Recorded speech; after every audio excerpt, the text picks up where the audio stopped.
To turn off the end calls with side button feature on Samsung Galaxy S24 Ultra, you have to disable press side button to end calls option.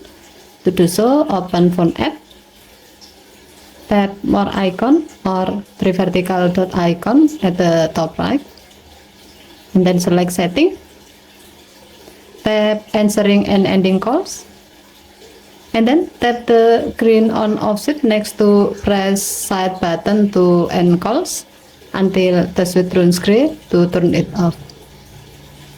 When this option is off, your ongoing call will not be ended when you press the side button.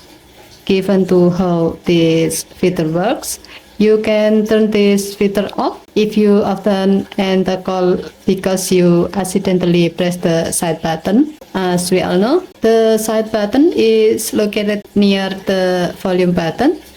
So it may happen that you actually want to adjust the call volume, but you accidentally press the side button, which make the call ends. Okay, thank you for watching. Please help to like and subscribe. Have a nice day.